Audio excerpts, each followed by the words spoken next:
Coco, cocotte, c'est l'heure de causer. Es-tu prêt? Je suis prêt. Es-tu prêt? Je suis prêt. Alors, je ne sais pas si tu connais Ted Bundy. Est-ce que tu connais Ted Bundy? Le nom est particulier, hein, Bundy. Partons du principe, mon ami, que tu ne le connais pas. Comme ça, je vais pouvoir étaler ma confiture. Gare à cette confiture-là.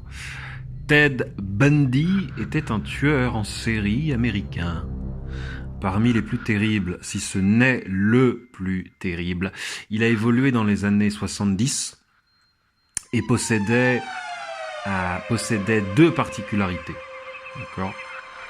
La particularité de s'en prendre aux femmes, pas très originale venant d'un tueur en série, tu me diras, et la particularité, moins attendue celle-là, d'être un putain de séducteur. Il était pourvu d'un physique agréable, tellement agréable que Zac Efron va l'incarner au cinéma. Zac Efron, l'Adonis du cinéma. Yeux bleu man, biceps man, je sais danser jusqu'au bout de la night man. Zakos quoi, Zakos va l'incarner au cinéma.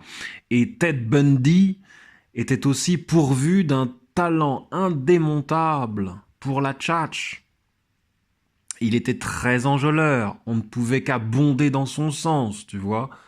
De sa très chère et tendre épouse, au juge qui l'a envoyé à l'abattoir à contre-cœur, en passant par toutes ses victimes, un séducteur accompli.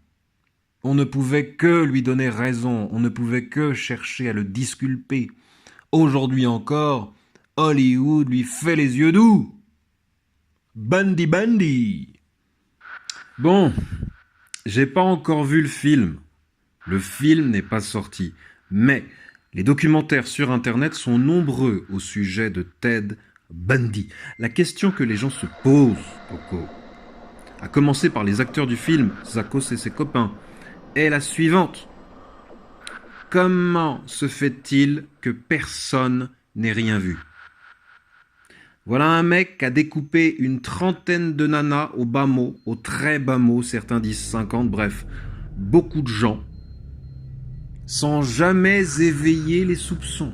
Ou alors il a éveillé les soupçons, et les soupçons se sont vite rendormis. Les gens, les proches notamment, sa femme notamment, ont longtemps fermé les yeux sur la réalité de cet homme, sur la réalité des horreurs commises par cet homme.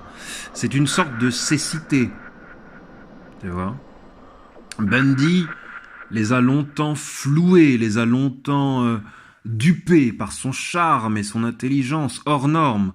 C'est une sorte de cécité à son égard, tu vois. Les gens, y compris sa femme, Lise, je crois qu'elle s'appelait Lise, ne le connaissaient pas.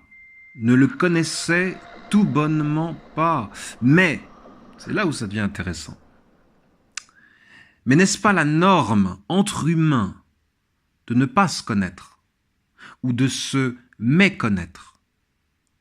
Le nombrilisme est tellement fort chez nous qu'on ne regarde pas les autres, jamais.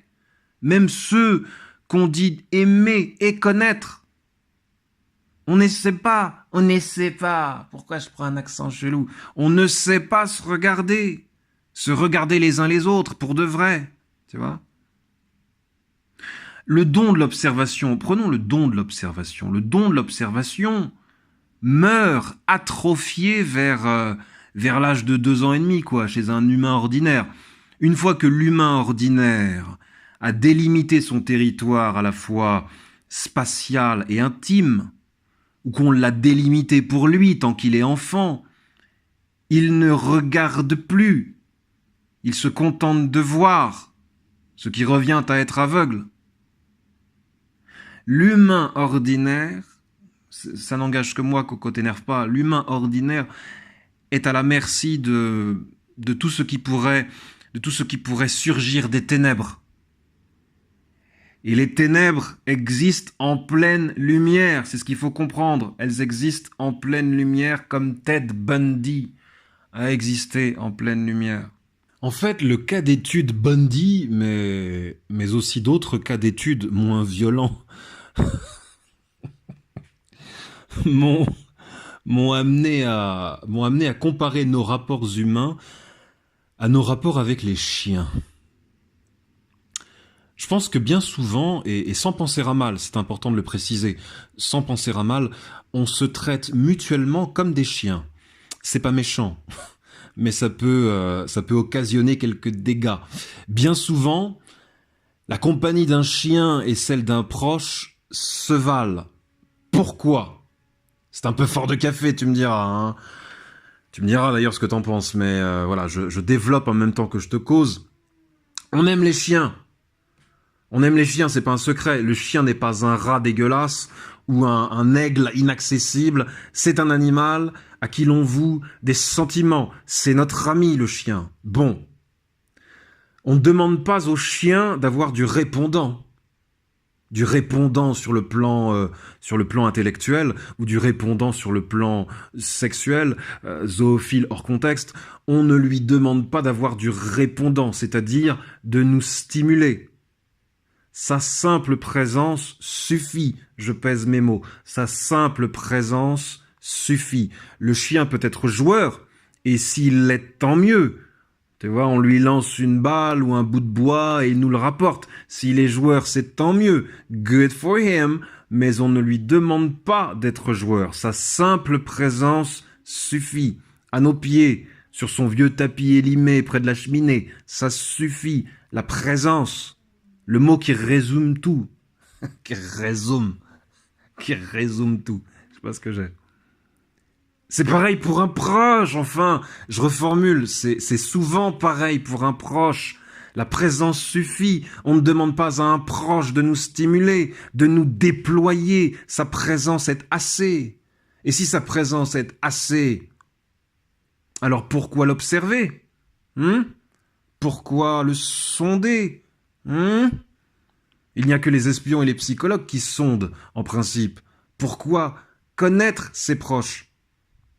On ferme les yeux, on se laisse aller au quotidien.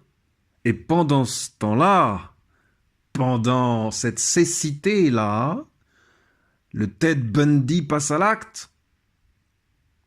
Ou sans aller jusqu'à Ted Bundy, le joueur passe à l'acte.